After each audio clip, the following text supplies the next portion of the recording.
wabarakatuh. Perkenalkan, nama saya Asyifa Firdausa.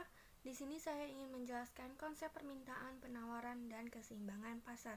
Langsung aja kita ke materinya. Yang pertama ada teori permintaan. Teori permintaan adalah teori ekonomi yang menyatakan bahwa harga dipengaruhi oleh permintaan. Maka dari itu, ketika permintaan di pasar naik, maka harga barang pun akan naik. Selanjutnya ada faktor-faktor yang mempengaruhi permintaan. Pertama, ada harga barang itu sendiri. Dua, ada harga barang lain yang terikat. Misalnya barang substitusi dan komplementer. Barang substitusi itu adalah barang pengganti. Misalkan ayam dan telur. Harga daging ayam sedang naik sedangkan telur tetap, maka permintaan akan telur akan naik. Barang komplementer. Barang komplementer adalah barang pelengkap, seperti teh dan gula. Ketika harga gula sedang turun, maka permintaan teh pun akan naik karena banyak yang membuat teh manis. Yang ketiga, ada pendapatan masyarakat dan pendapatan rata-rata masyarakat. Ketika jumlah pendapatan masyarakat di Indonesia naik, maka akan membuat daya beli semakin kuat dan akan menaikkan permintaan akan suatu barang. Yang keempat, ada selera atau kebiasaan masyarakat. Misalnya selera masyarakat Indonesia adalah suka pedas, maka itu akan menaikkan permintaan cabai. Yang kelima, ada jumlah penduduk Indonesia. Kebanyakan orang Indonesia mengonsumsi makanan pokoknya adalah beras atau nasi. Maka ketika jumlah penduduk Indonesia naik, maka itu akan menaikkan permintaan akan beras. Yang keenam, ada ramalan mengenai masa di mendatang. Hukum permintaan menurut Ceteris Paribus.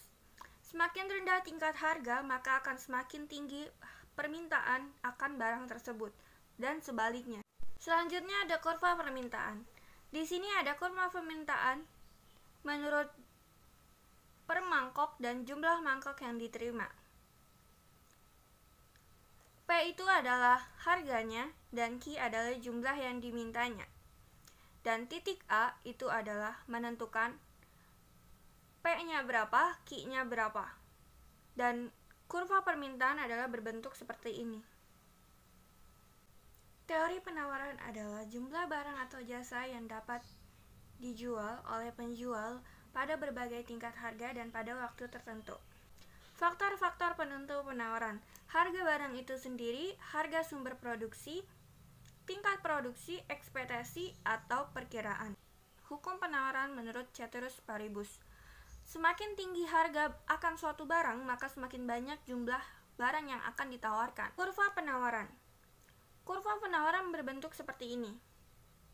Lihat di titik A, maka harga per mangkoknya itu adalah 20.000, jumlah yang ditawarkan 20.000. Sama seperti hukum ya.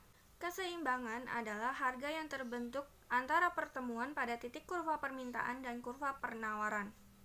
Di sini ada contoh soal, jika diketahui fungsi permintaan 2000 min 40 Q dan fungsi penawaran 600 plus 40 Q, ditentukan keseimbangan pasarnya.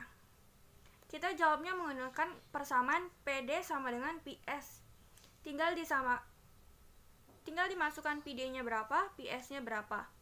Lalu tinggal kita pindah ruaskan dan ketemu Q-nya. Q-nya ada 80. Tinggal Q-nya kita masukkan ke persamaan. Dan hasilnya adalah 1200. Keseimbangan. Kurva keseimbangan. Kurva keseimbangan adalah titik pertemuan antara kurva permintaan dan kurva penawaran. Nah, di sini adalah titik pertemuannya di harga 16.000.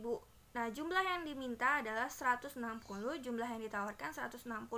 Nah, titiknya ketemu di tengah-tengah itu ya. Kalian bisa lihat pada gambar di atas sini. Kurang lebihnya saya mohon maaf apabila ada kesalahan. Wassalamualaikum warahmatullahi wabarakatuh.